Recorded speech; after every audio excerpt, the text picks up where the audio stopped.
Hello, Dan Joss. How are you today? I'm doing well. How are you? I'm doing very well, thank you. Good.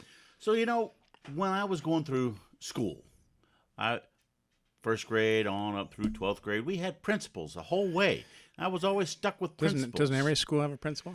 Well, apparently they do, but I thought when you get to college, there were no They principals. just didn't have computers back then. Well, that's certainly true.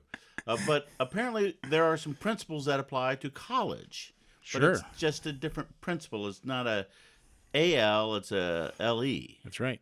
Okay. So help me understand about these college principles that completely caught me off guard. Well, we have some. Recently, we spoke about planning for college funds, Okay. expenses, and then we spoke about possibly gifting for college funds for kids or grandkids. But once those funds, are in an account for college, you actually have to invest. And so these principles will be how to invest those funds for college. Because as you know, retirement never ends. Well, it ends after many years, a few Okay. decades.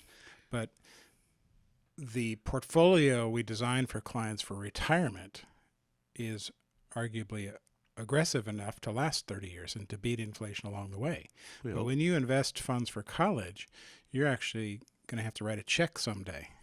And maybe if you do it twice a year, Probably gonna have to eight write more than one checks or check. 10 checks, Yeah. and you'll actually use the funds, Okay. which means if you're investing aggressively like you may be in retirement, you could see a market drop as you need to write a check. So the idea is you may consider having your portfolio get more conservative the closer you get to actually needing the money. Oh. So remember a few months ago when the markets dropped, 20, 25% and Right. then recovered. Well, if you're about to write a check for your child's or your student's tuition, you want it to be there.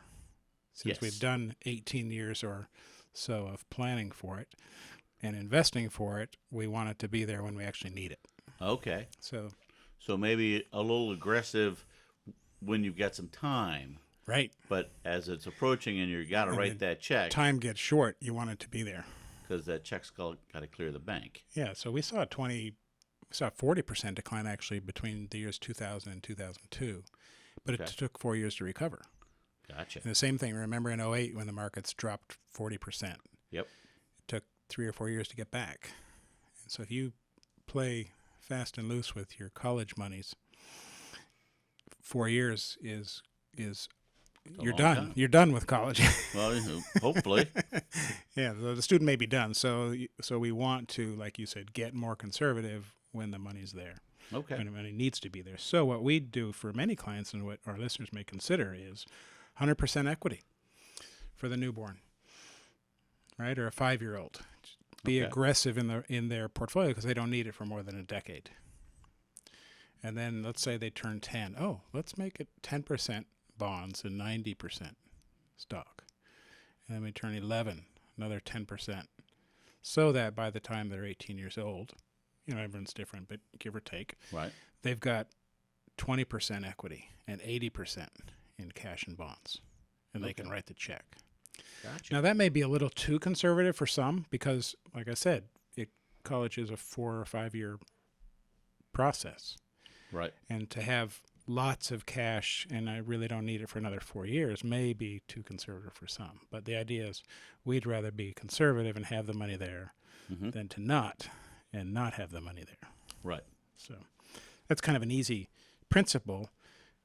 Make the portfolio more conservative Mm-hmm. as the student ages. Good? Well, no disrespect to my other principles in life going through school, but I think I like this principle. It seems like a very sound principle. It's easy to follow, something to consider. Now, of course, that depends on when contributions are made, Right. right? Last time we spoke about grandparents gifting to grandchildren for college expenses. Well, that could be one lump sum when they're a newborn, or it could be, oh, you're going to be going to college in the next couple of years, here's some more money. Right. So whether you're front-loading the savings plan or whether you're adding a little bit every month or every year, Mm-hmm. that strategy can work. Okay. And so it's something to think about. And some of the Virginia plans do that by design. If you have a 529 Virginia plan, some do that. They shift it around. And then others are just either conservative or aggressive. You have to kind of do it. Well, that's good. But that's something to think about. Okay. If somebody wants to think about it and then give you a call, what's the best number to call? 757-903-2127. And I bet you got a website. jossbrown.com. All right. We thank you so much. Thank you.